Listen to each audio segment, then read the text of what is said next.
আমার দেশের সবচাইতে উল্লেখযোগ্য একটা শব্দ ছিল কি? রাজাকার। এই রাজাকারটা শুধুমাত্র একটা শ্রেণীর জন্য ব্যবহার হতো। খোদার কসম, তারা বিন্দু পরিমাণ রাজাকারের কাজ করেন। শুধুমাত্র রাজাকার শব্দটা ব্যবহার হতো আলেমদের জন্য। এক রাজাকার শব্দ দিয়ে আলেমদেরকে নিচু বানিয়ে দিয়েছিল। এক রাজাকার শব্দ দিয়ে আলেমদের সম্মানকে মাটির সাথে দুলিয়ে দিতে চেয়েছিল। কিন্তু তিনি জানেন না আল্লাহর খেলা যে কত বড় তিনি জানেন না। আল্লাহ তাআলা বলছেন ওয়া মাকারু ওয়া মাকারাল্লাহু ওয়াল্লাহু খায়রুল মাকিরিন। 3 নং পারা 16 নং পৃষ্ঠা সূরা আলে ইমরানের 54 নম্বর আয়াত। আল্লাহ তাআলা বলছেন তোমরাও কৌশল করো। আমার দলে যারা থাকে, আমি আল্লাহ রাস্তায় যারা থাকে তাদেরকে বিপদে ফেলানোর জন্য তোমরাও কৌশল করো। ওয়া মাকারাল্লাহ, আর আমি আল্লাহ কৌশল করি।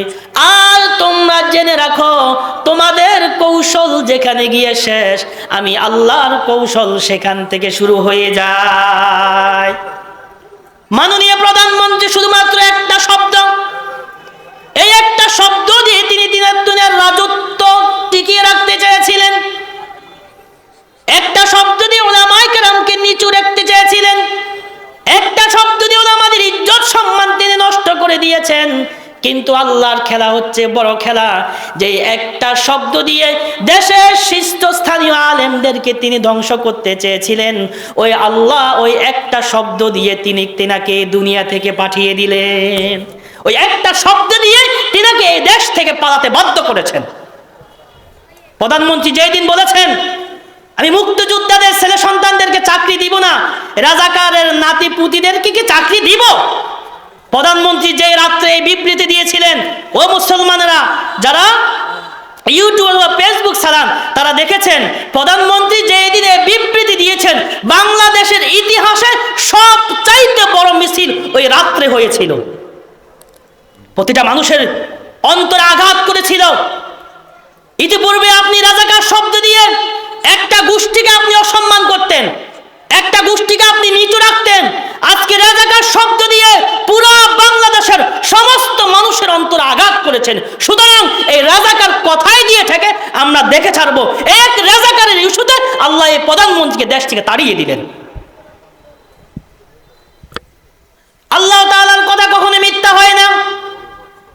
আল্লাহ তাআলা যে বলেছেন আমার মুমিন বান্দা বান্দীদের প্রতি তোমরা অপবাদ দিও না, সাবধান, তারা যে কাজটা করে নাই ওই কাজটা যদি তাদের উপরে চাপিয়ে দাও তাহলে আমি আল্লাহ তাআলা এমন কাজ করব ওই শব্দটাকে দিয়ে তোমাকে ধ্বংস করার ব্যবস্থা করে দিব। কোরআন কখনো মিথ্যা হয় না। কোরআন কখনো মিথ্যা হয় না। দেখেন 1450 বছর আগে আল্লাহ বলেছেন, আজকে এই আয়াতটা আমাদের দেশের সাথে সুন্দরভাবে মিলে গেছে। এটাই কোরআন, এটাই কোরআন। কোরআন ভবিষ্যৎবাণী করে। কোরআন চোরকে চোর বলে, কোরআন ডাকাতকে ডাকাত বলে, কোরআন জাহান্নামীকে জাহান্নামী বলে।